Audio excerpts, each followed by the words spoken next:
Welcome to the channel English Epics. That fateful Saturday evening, as I drove alone to the leukemia ball, I found myself wondering how my life could be so rich in some areas and so lacking in others. For what felt like the 10,000th time in the past 2 years, I reflected on the old saying, "Money can't buy happiness," which, at least in my case, wasn't just a cliché, but a fundamental truth. What made my life rich? Money. Not just for my family, but also for my position as Chief Operating Officer at a Fortune 1000 company. However, far more important than money were my 2 children, whom I adored and who were the light of my life. The main disappointment? My wife, who after the birth of our second child, our daughter Caroline, nearly 5 years ago, had completely lost interest in intimacy. I believe we were intimate maybe 10 times in the first 3 years after Caroline was born. 2 years ago, Emily moved into a separate bedroom, and we haven't been intimate since. Although she was usually pleasant, our relationship felt more like that of brother and sister than husband and wife. In fact, it was probably more like 2 distant cousins than even siblings. I tried almost everything to get her to see a professional therapist about what I considered her problem, but she didn't view her lack of interest in intimacy as an issue. We had regular intimacy for 12 years, Braxton. That should be enough. Since she was genuinely passionate and enjoyed being intimate when she was pregnant with Caroline, I even tried to find a way to make her want to get pregnant again. But that's impossible when she has no interest in intimacy at all. In any case, a year after the birth of our last child, she finally informed me that after giving birth, she had her tubes tied.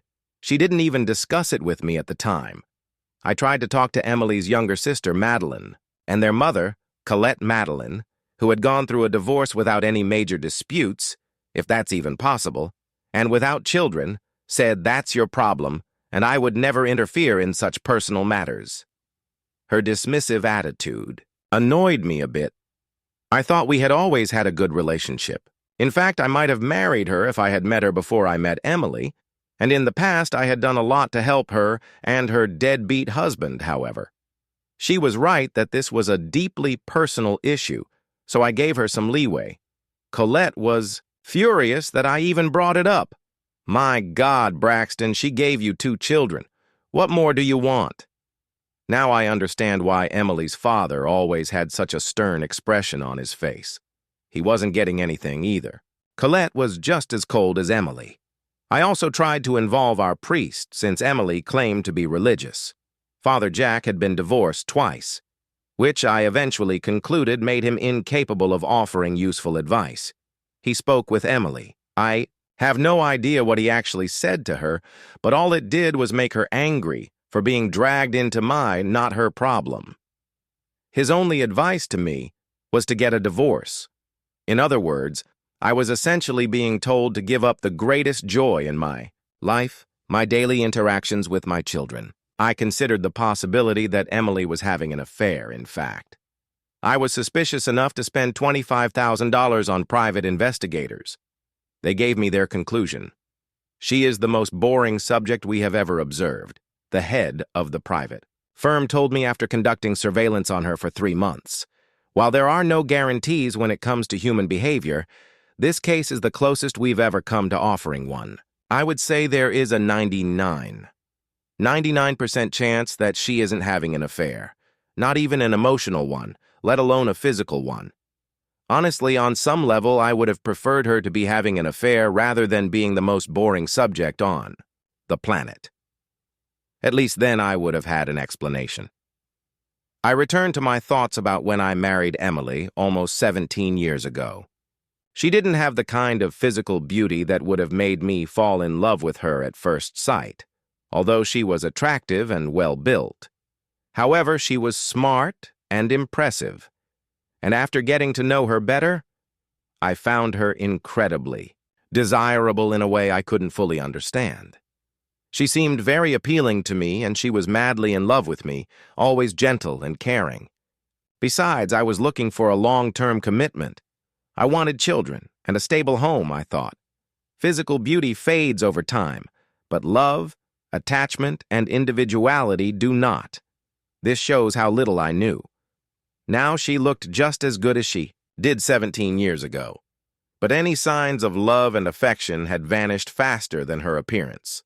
Usually, Emily accompanied me to charity events like the leukemia ball, but that Saturday evening she was seriously ill and asked to stay home. The festivities unfolded just like they had at dozens of other business balls I had attended before.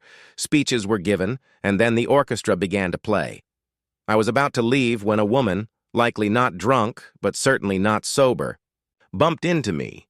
The glass she was holding spilled on her. I'm sure it was her clumsiness, likely caused by alcohol, but being a gentleman, I didn't insist on it. "I'm so sorry," I said, touching her arm. "I hope I didn't ruin your beautiful blouse. Can I offer you another drink?"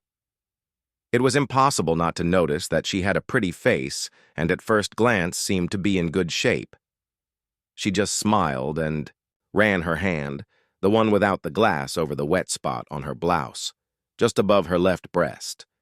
I had no choice but to glance at what she was doing. The dampness made her blouse somewhat see-through, and she wasn't wearing a bra. "Damn, that's a nice chest," flashed through my mind, but I maintained enough self-control to keep my thoughts to myself. "It's just vodka."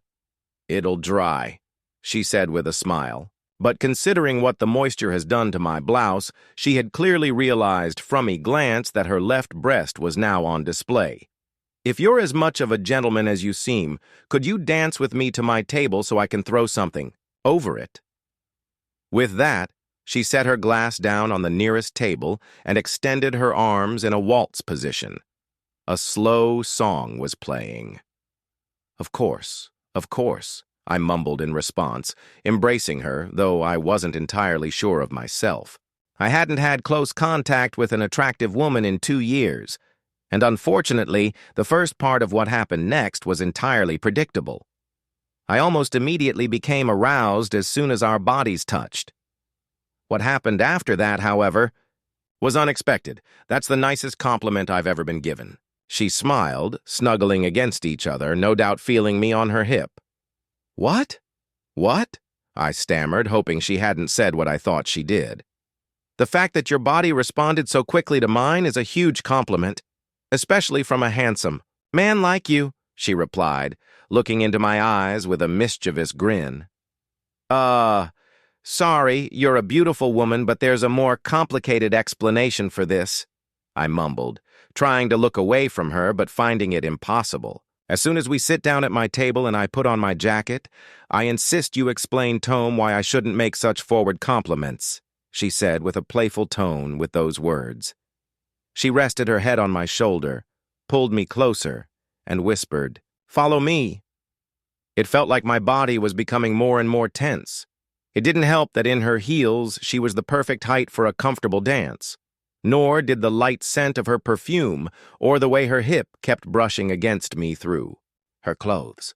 I instinctively followed her lead, barely noticing that one song had ended and another slow one had begun. If I had been more aware, I might have realized that she was deliberately taking her time, leading us slowly to her table. It was long, enough to make me worry about losing control. Finally, we reached her table and she broke the close contact, leading me by the hand to where she had been sitting, where her jacket and purse lay. As often happens at lively events, most of the people at her table had either left or were on the dance floor. So after putting on her jacket, she sat down and patted the seat next to her. I sat down only to be met with an unexpected question, certainly inappropriate for someone I had just met 5 minutes earlier. "So why shouldn't I be flattered that your body reacted so quickly when you approached me?" I know I was sweating as I looked into her eyes from our dance, and the way I had glanced at her while she led me to the table. I realized she didn't just have a pretty face, but also an incredible figure. Great legs, a perfect figure, and of course, a truly stunning chest. She looked at least 5 to 10 years younger than me. Either that, or she had aged remarkably well. I'm not sure I feel comfortable discussing this with someone I've just met," I mumbled, feeling the sweat from my forehead drip into my right eye. "Then let's not be strangers," she suggested. "I'm Alicia." She introduced herself with a smile, extending her right hand. My first crush in elementary school was the only Alicia I'd ever known. I had even wanted to name my daughter Carolyn after her, but my wife had other plans. It's funny how little coincidences like this can break down barriers. I reached out, shook her hand, and smiled back. "I'm Braxton." "Unusual name," she chuckled. "Braxton Winston, one of the organizers of tonight's event. Is that you?" "Guilty," I replied, noticing she still hadn't let go of my hand.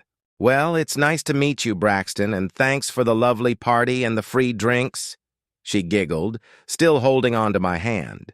"Now that we're no longer strangers, scoot your chair a little closer and tell me about that instant reaction. Either this woman was drunker than she seemed, or she was the most uninhibited person I'd ever met. Or maybe it was both." "I'd really rather not let that happen again," I mumbled. "I'm a licensed therapist," she grinned. "I'm sworn to confidentiality." Although the sweat was pouring into my eyes even more, I went ahead and told her about my problem. Over the past 5 years, I've only had sex with my wife 10 times, and for the last 2 years, not at all because she left me. She refuses to acknowledge that she has a problem and won't meet with anyone to discuss it. I haven't cheated on her, so I haven't had sex in 719 days, roughly. When I started dancing with you, it was my first close contact with a beautiful woman in almost all that time. She laughed when I said, roughly. "Are you sure it wasn't 716 days?" she teased, then became serious. First, she wiped the sweat from my forehead with a napkin she grabbed from the table, then continued. "Is your wife having an affair?" "No, I had her thoroughly checked for 3 months, and that's definitely not the case. In fact, the private detective told me she was their most boring subject ever." "Then why haven't you cheated?" "I have 2 amazing kids, and I'm not the best actor or the most discreet guy in the world. I'm afraid that if I got caught, I'd lose the wonderful relationship I have with them. So her stance is that even if she doesn't want you, no one else can have you. Unfortunately, yes. I've hinted at this in many of our conversations when I tried to persuade her to see a professional, and my thoughts got pretty dark, really dark." Though Alicia had been serious, a wide smile suddenly spread across her face. "You know what, Braxton? Maybe tonight's your lucky night." "What do you mean?" I asked, puzzled. "Maybe I have a solution to your problem." "Are you an actual psychiatrist, not just a therapist?" I asked. "No," she replied with a grin. "I'm a married, discreet, highly driven, modern courtesan who just happens to be looking for a new lover because I never have more than one at a time." I was stunned.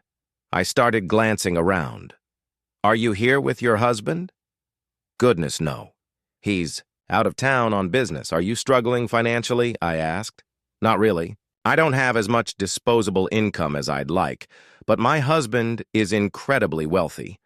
Unfortunately, he's a control freak, a notorious cheapskate, and impotent. Otherwise, I wouldn't be in this situation." I must have stared at her, jaw dropped. She met my gaze, unblinking, with a devilish smirk. "Finally," I asked, "you're not joking, are you?" "I've never been more serious," she said, her smile fading. "I can tell you're interested. Let me show you why." Her playful smile returned as she spoke. With that, she stood up, took my hand, and led me out of the hotel ballroom into the nearest empty, windowless conference room.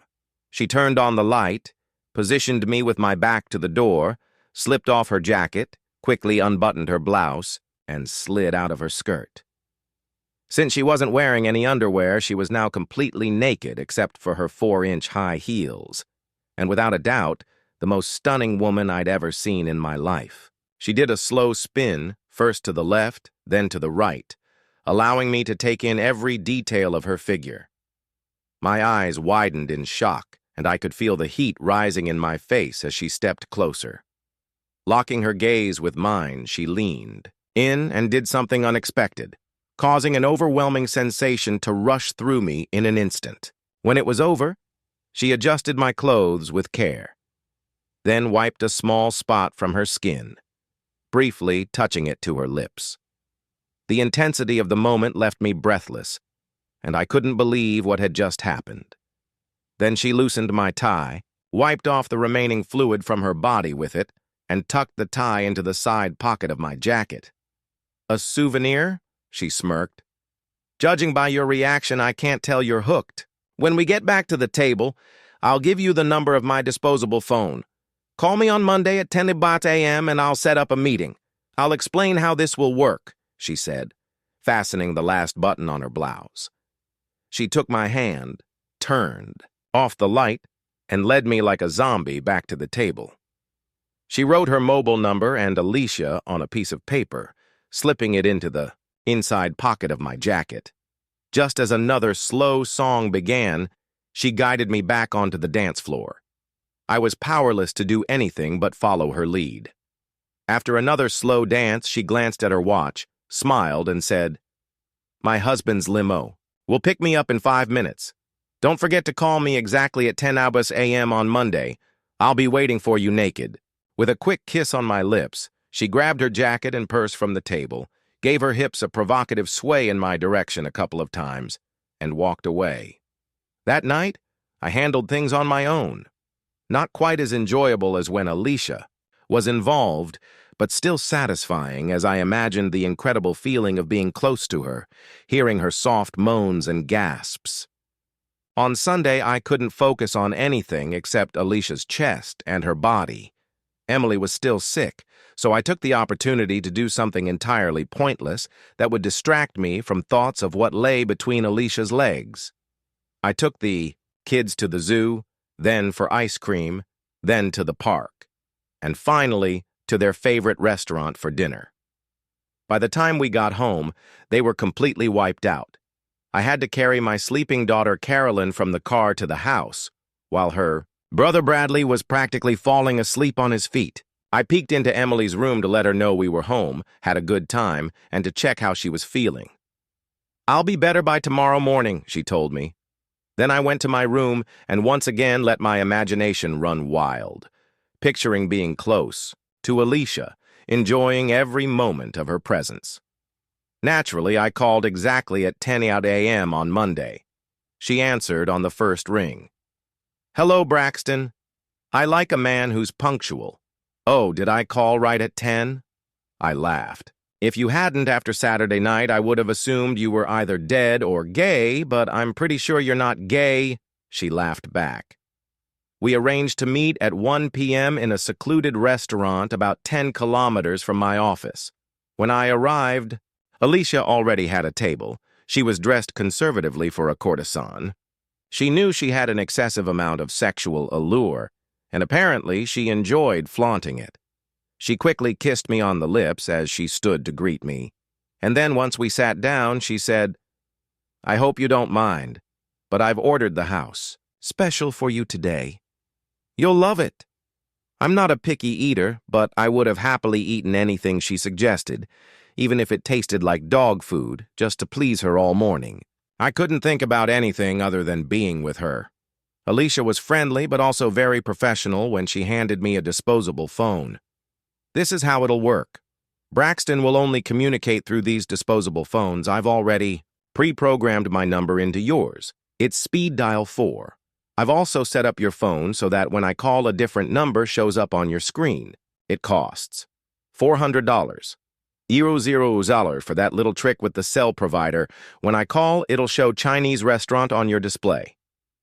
I nodded, fiddling with the phone in my hand.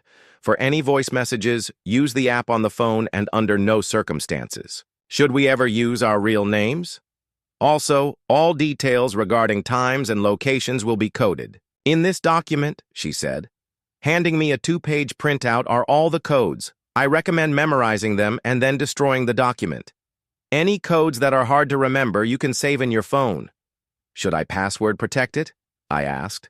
"I've already done that," she said. "Your password is Greater Rusi, all one word, with capital letters G, A, and P. You'll have no trouble remembering it when you're with me," she added with a sly smile. I had no doubt about that, and I nodded again in agreement. The session fee is $1,000, payable in cash. During the session, we can do almost anything your heart desires, unless you're into pain or a complete deviant. There's nothing I won't do for you. Sessions last 2 to 3 hours. I don't keep track of time when it comes to sex. If you're too busy to spend 2 hours with me, you'll still owe the $1,000. But after our first time, I guarantee that won't be a problem. I smiled broadly. By the way, speaking of guarantees, if any session with me isn't better than any sex you've ever had with any other woman in your life, you owe me nothing. But if you're an honest man, you'll never invoke that. If we ever travel together, you'll cover all my expenses plus $1,000 per night. After a pause, during which we both smiled at each other, she asked, "Do we have a deal?" "Damn right," I said, reaching out to shake her hand. "Agreed," we said in unison. Over the meal, we discussed other details, where we would typically meet, how she could easily handle 3 sessions a week. But anything more than that might be difficult, though still possible, and some alibis I could use at work and with Emily. Taking a bite of the surprisingly delicious lunch, she mumbled, "The only thing you should really do, considering your situation, is tell Emily that you're going to a sex replacement therapist." "Is that a real thing?" I asked, intrigued. "Not really. It's complete nonsense. But like tarot card readers and psychics, I know an organization with a very convincing website and an absolutely plausible story, including an office. Their office has a back room with a bed and toys, so we could even use that for our sessions. If needed for $200 a week, an extra $200 if we actually use their services. They'll create a completely fake but very believable treatment plan, notes on non-existent sessions, and even send someone to your office to pretend they want to meet with you. They have both men and women on staff, and they all act very down to earth, so no one will suspect you're having an affair with any of them." "Give me their business card," I said with a smile. After she handed me the card for Beneficial Sex Replacement Therapy Incorporated, she asked, "If you're on board, when can we meet to get tested for STDs? Obviously no condoms. Where should we go? There's a lab 3 blocks north of here." "Let's go right now," I said, grinning widely. We didn't finish the house special, but we were both satisfied. I paid the bill and left a generous tip, but not enough to be remembered, and we drove to the lab in Alicia's car. "By the way," Alicia said as we drove, "there's something I forgot to tell you. My last name is Kavanaugh." I paused for a moment, noticing the devilish smile on her face. I racked my brain trying to figure out why, and then it hit me when I connected. The dots. Control freak, notorious cheapskate. The way she had described her husband on Saturday night and now Kavanaugh, I nearly choked. "Your husband is John Kavanaugh, CEO of ZYK Corporation," I blurted out. "Yes, that's the one," she smirked. "ZYK was my company's main competitor in one of our core product lines, and every interaction I'd had with John convinced me that he was a complete jerk." Although I didn't need extra motivation to sleep with Alicia, the fact that I would be with the wife of my biggest business rival made the prospect even more exciting. I smiled. "Given that fact, you should probably be charging me more," I teased. "You're not a very good businessman, are you, Braxton?" She smirked in reply. When we left the STD testing lab, I was on cloud 9. Money wasn't an issue since I had a trust fund from my grandfather who passed away shortly after my 18th birthday. I had never touched it, and Emily didn't even know it existed. It held over $1,000 tax-free. Moreover, everything Alicia explained seemed logical and very professional. I was confident that we could pull this off without any consequences. The STD tests came back negative with a 99% certainty. We scheduled our first meeting for that Friday at noon at Beneficial Sex Replacement Therapy Incorporated so I could fill out the paperwork they needed to officially hire them and at the same time familiarize myself with their services. Alicia entered discreetly through a side entrance from the neighboring garage while I used the main entrance. When we entered the room, Alicia kissed me passionately, like nothing I had ever experienced before. She then began undressing herself and me, with a teasing smile making playful and flirty comments. She took control, keeping things exciting as we shared a deeply intimate moment. Both of us focused on making it memorable. Afterward, we talked softly, enjoying each other's company, and later took a shower together, still laughing and being playful. Before we left, I handed her the payment and she joked about my satisfaction. We scheduled our next meeting for the following week, both eager for more. After a month of being with Alicia, having 2 or 3 sessions a week, I was more sexually satisfied than I had ever been in my life. Being with her was everything I had hoped it could be and more.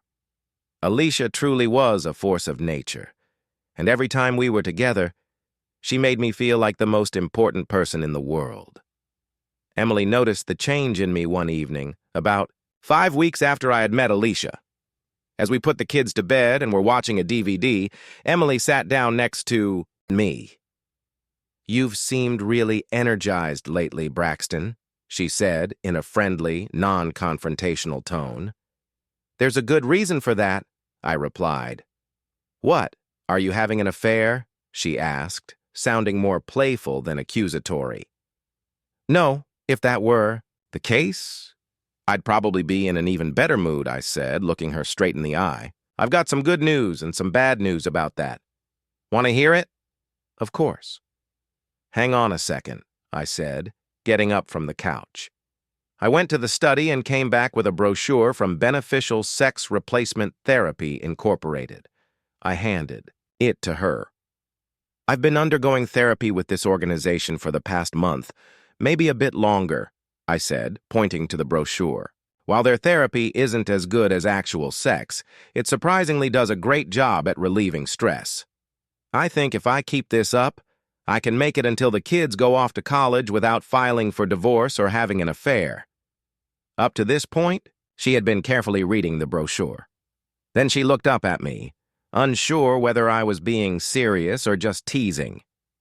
What was that, Braxton? I'm not sure I heard you right."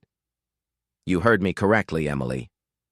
Do you really think I could go the rest of my life without sex or something that could replace it? If the Beneficial Sex Replacement Therapy program keeps working, I won't file for divorce until both kids are in college. If I can't hold out that long and need real intimacy, I'll tell you before having an affair. Then you can decide if you want to file for divorce or if you can tolerate it as long as I keep it discreet." I wasn't lying to Emily. I hadn't had an affair. I was with an expensive escort. Or, as Alicia liked to call herself, a modern-day courtesan. I could tell Emily was stunned. I was certain her eyes welled up with tears before she quickly looked back down at the brochure. She continued reading, wiping away tears just once as she finished. "Does it really help you?" she asked, turning to me with red, tearless eyes. "So far, yes. You know, this is the first time you've mentioned divorce," she replied. "Probably because I love the kids so much and can't bear the thought of not being with them every day. But living without intimacy is hard to accept. And if nothing changes, even if beneficial sex replacement therapy helps me make it through the next 14 years until Carolyn goes to college, soon after that, I'll be ready for a real storm." Emily remained silent for a long time, pretending to watch the TV, but I could tell she was deep in thought. After about 10 minutes, she turned to me, kissed me on the cheek, and said, "Thank you for being honest with me. I need to think about some things." Then she rested her head on my shoulder and kept it there until the movie ended. I had no idea what she would be thinking about, but one thing was certain. I wasn't going to give up Alicia. Once you've experienced sex that feels like a roller coaster or fireworks, that's exactly how I would describe being with Alicia. There's no going back to anything ordinary. I found myself wondering if all it would take was a mention of divorce to reignite things with Emily, if that's even what was going to happen. Over the next 2 months, Emily was more affectionate with me than she had been since Carolyn was born. Although the chances of intimacy still seemed slim, I hadn't ruled it out entirely.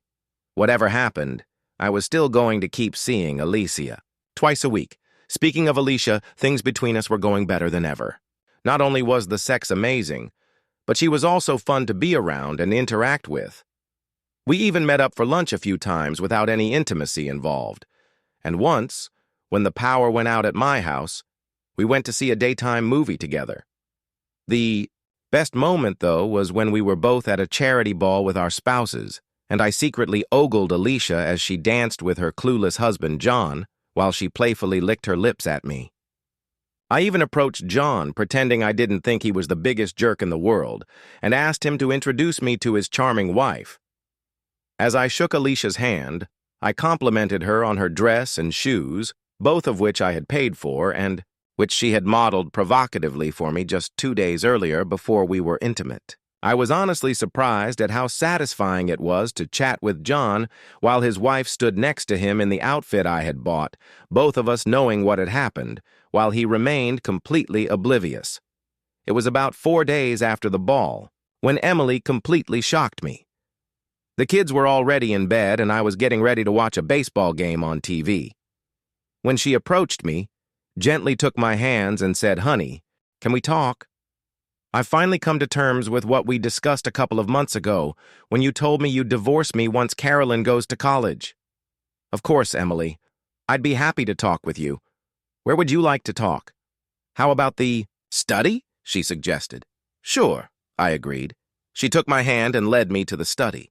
It was the room furthest from the stairs leading to the kids' bedrooms and the only room on the second floor of our mini-mansion that had a bed, though it was a pull-out. I was surprised to see that the bed was already pulled out, but we sat in the chairs by the desk rather than on the bed. This is really hard, so please bear with me, Braxton," she stammered, struggling to maintain eye contact. "The reason I've never gone to a therapist or doctor about my low, actually non-existent libido is that it's the same issue my mother had. And even though she's been seeing different doctors for years, nothing has worked.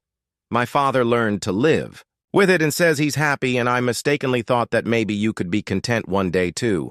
But after our conversation a couple of months ago, I realized that's not possible." She was on the verge of tears, but I didn't step in.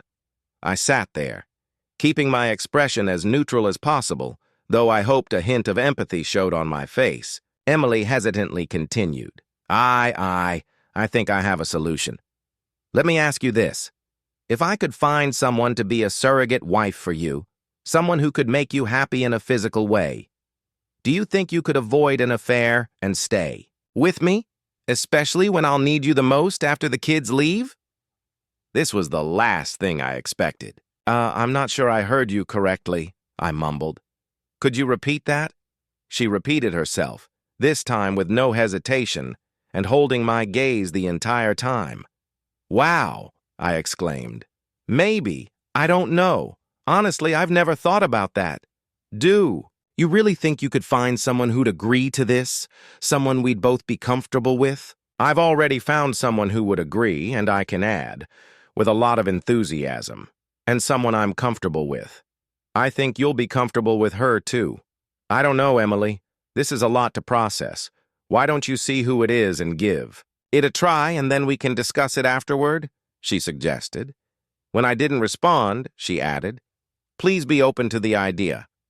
"All right," I said, shrugging. I expected she was talking about something that would happen in the future, giving me a few days to think it over. But that wasn't the case. She was talking about right now. Emily pulled her phone out of the pocket of her house robe and mumbled something into it that sounded like "come in now," then turned it off and put it back in her pocket. 2 minutes later, her younger sister, Madeline, walked into the room. She was wearing Daisy Duke shorts, a crop top, and 4-inch heels, an outfit I had never seen on any member of Emily's family, nor did I expect to. However, it was a good look. "A really good look, Madeline," I blurted out almost without realizing. "Hi, Braxton," she replied with a soft smile. "Yes, dear Madeline," Emily said. "You've always liked her, and she finalized her divorce this week. She has no interest in getting married again, and she didn't inherit the same issues from our mother that I did." I didn't respond, at least not verbally. My body did, though, as I quickly became fully aroused. They must have noticed, because they both smiled as soon as it was clear. Emily quietly left the room, closing the door behind her. "This is a little awkward, Braxton. Do you want me to leave?" Madeline asked modestly. What? No, Madeline.